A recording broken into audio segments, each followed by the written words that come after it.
एक बार फिर से आप सभी का स्वागत है। हम अध्ययन कर रहे हैं फिलोमोन के नाम पौलुस प्रेरित की पत्रिका और अब समय है कि हम उसके 17वें वचन से आगे का अध्ययन करें। यहां 17वें वचन में पौलुस लिखते हैं, अतः यदि तू मुझे अपना सहभागी समझता है तो उसे इस प्रकार ग्रहण कर जैसे कि मुझे। मेरे प्यारे भाई बहनों, यहां पर पौलुस लिखते हैं कि फिलोमोन, यदि तू मुझे अपना सहभागी समझता है, यदि तू प्रभु में मुझे अपना भाई समझता है कि मैं तेरे साथ प्रभु यीशु मसीह में सहभागी हूं, तो इनोसिमिस को भी तू ऐसे ही स्वीकार कर जैसे कि तूने मुझे स्वीकार किया है। मेरे प्यारे भाई बहनों, यहां पर पौलुस ये नहीं कहते हैं कि तू उसे दास की तरह स्वीकार कर। पौलुस कह रहे हैं कि जैसे मसीह में हम सब भाई हैं, तूने मुझे मेरे साथ सहभागी हुआ है और तूने मुझे ग्रहण किया है मसीह में भाई होकर, वैसे ही सेम टू सेम वैसे ही से तू अपने जीवन में भाई समझकर, सहभागी समझ के इसको ग्रहण कर। तो मेरे प्यारे भाई बहनों, जैसा कि पौलुस ने लिखा कि जितनों ने मसीह को ग्रहण किया है उनमें ना तो कोई दास है, ना ही कोई स्वतंत्र है, ना ही नर है, ना कोई नारी है, ना यहूदी है, ना ही यूनानी है, जितने भी हैं सब मसीह यीशु में एक हैं, उनका बराबर दर्जा है। मेरे प्यारे भाई बहनों, चाहे वो कोई भी विश्वासी हो, किसी भी बैकग्राउंड का हो, चाहे वो नीची जाति का हो, चाहे वो ऊंची जाति का हो, चाहे वो समाज में प्रतिष्ठित हो, चाहे वो समाज में बहुत ही गरीब हो, चाहे वो किसी भी तबके का व्यक्ति हो, यदि उसने मसीह को ग्रहण किया है तो वो मसीह में सब आपस में एक समान बराबर है, वो आपस में सब भाई हैं। मेरे प्यारे भाई बहनों, यहां पर पौलुस ने कहा कि जैसे तूने मुझे विश्वास के साथ ग्रहण किया है, मैं तेरे साथ सहभागी हूं, तूने मुझे अपना सहभागी समझा है। सहभागी का क्या मतलब होता है? सहभागी यानी हर एक चीज में भागीदार, हर एक चीज में भागीदार, सहभागी। मसीही विश्वासी आपस में सहभागी हैं, वो प्रभु यीशु मसीह के उस अनुग्रह के सहभागी हैं, उस अनंत मिराज के सहभागी हैं, उस उद्धार के सहभागी हैं जो प्रभु यीशु मसीह के द्वारा मुझे और आपको मिला है। तो पौलुस कह रहे हैं कि उसी सहभागिता के अनुसार तू इसको भी स्वीकार कर जैसे कि तूने मुझे ग्रहण किया है। पौलुस आगे लिखते हैं, यदि उसने तेरी कुछ हानि की है या उस पर तेरा कुछ आता है तो मेरे नाम में लिख ले। मैं पौलुस अपने हाथ से लिखता हूं कि मैं आप भर दूंगा।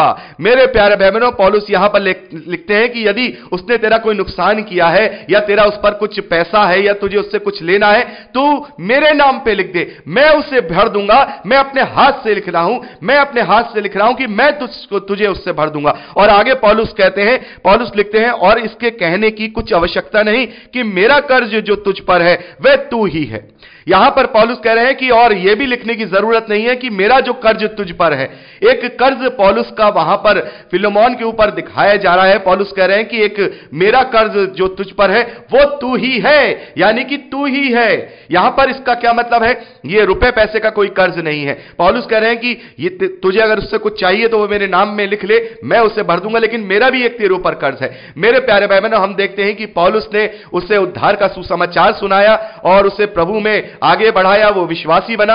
और यहां पर जो कर्जे के विषय में बात की जा रही है वो प्रेम का कर्जा है, रुपए पैसे का कर्जा नहीं है। पौलुस यहां पे ये नहीं कह रहे कि भाई मैंने बहुत बड़ा काम किया है, कि मैंने तुझे विश्वास में बढ़ाया है, मैंने तुझे उद्धार का मार्ग दिखाया है, मैंने तुझे नर्क से निकाल करके स्वर्ग में भेजा है, तो तू मुझे पैसा दे या तू मुझे टका दे। क्योंकि बहुत सारे लोग ऐसे हैं जो इस वचन को सुनाकर कलीसिया को कहते हैं कि जो बपतिस्मा देता है या जो प्रचार करता है उसके ऊपर उसका बड़ा कर्जा हो जाता है। मेरे प्यारे भाई बहनों, पौलुस ने कहा है कि जो मसीही विश्वासी हैं वो प्रेम के सिवा आपस में किसी चीज के कर्जदार नहीं है, केवल प्रेम के कर्जदार हैं। तो यहां पर पौलुस उसी प्रेम का कर्जे के विषय में बात कर रहे हैं। वही प्रेम, वही सहभागिता जो एक मसीही विश्वासी की दूसरे मसीही विश्वासी के साथ होती है। पौलुस कहते हैं कि उस प्रेम को भी ध्यान रख, तू उस प्रेम को भी ध्यान रख, मैं उसका चुका दूंगा। मैं अपने हाथ से लिख रहा हूं कि जो उसने नुकसान किया है वो मैं चुका दूंगा, लेकिन फिर भी उस प्रेम को याद रख, उस कर्जे को याद रख जो स्वयं तू है।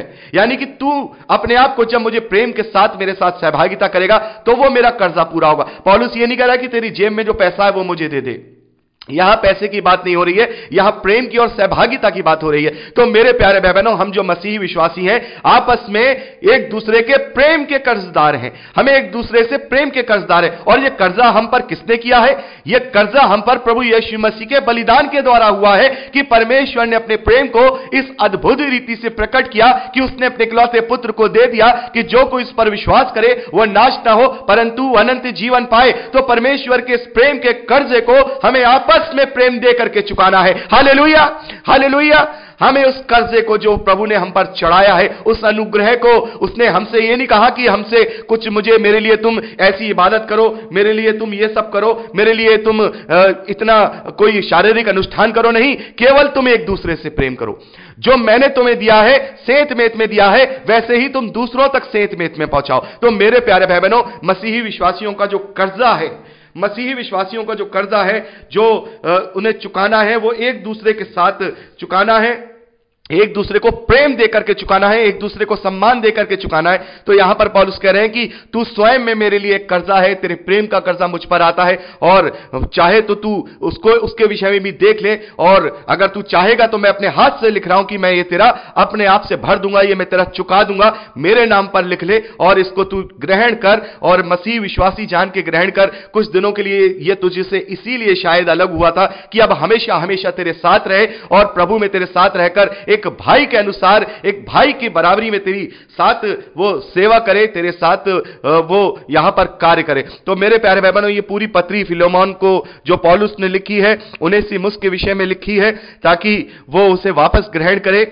और जो पहले उसका वो दास था, उसका नुकसान किया था, वो वापस उसके साथ रहे और प्रभु में आगे बढ़े। और इस पत्री से हमें बहुत सारी शिक्षाएं मिलती हैं, जैसा कि हमने देखा, शिष्टाचार की, दीनता की, नम्रता की और प्रेम की, कि जो मसीही विश्वासी आपस में एक दूसरे के प्रेम के कर्जदार हैं। हमें एक दूसरे को प्रेम के द्वारा प्रेम का कर्जा चुकाना है, एक दूसरे से हमें प्रेम करना है, रुपए पैसे के कर्जदार नहीं, बल्कि प्रेम में सहभागिता होना है। ये हम इस पत्री से पाते हैं।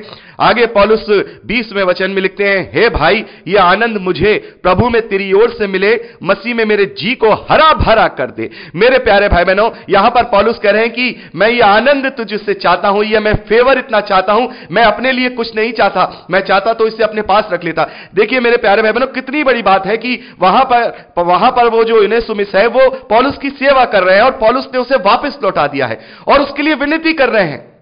ये एक अपने आप में सोचिए कितनी बड़ी बात है। यदि कोई मेरी सेवा कर रहा है और मेरे साथ रह रहा है और मैं उससे कह रहा हूं नहीं भाई तुम वापस जाओ, और मैं उस मालिक से विनती कर रहा हूं नहीं भाई इसे वापस रख लो, अभी ये वो नहीं है जो तुम समझते थे, ये निकम्मा था पर ये काम का है, और इसने जो भी तेरा नुकसान किया वो मेरे नाम पर लिख दे, मैं भर दूंगा। कितनी बड़ी बात यहां पर, गहराई को देखिए, कितनी बड़ी गहराई इस बात में यहां छुपी हुई है। पौलुस कह रहे हैं कि अब तू मुझे आनंद से भर दे, यानी पौलुस को इस बात की खुशी होगी कि वो उसे ग्रहण कर ले, उसको ग्रहण कर ले, अपने पास उससे रख ले और उसको उसकी सेवाएं ले। अब तो पहले उसने जो उसकी सेवाएं ली वो अविश्वासी के रूप में ली, लेकिन अब वो विश्वासी के रूप में उसकी सेवाएं ले, एक भाई के नाते, एक विश्वासी के नाते उसकी सेवा ले। तो पौलुस कह रहे हैं मेरे इस आनंद को पूरा कर दे, मेरी इस विनती को पूरा कर दे और मेरे दिल को हरा भरा कर दे। हरा भरा करने का मतलब है कि शांति दे दे, आनंद से मेरे मन को भर दे।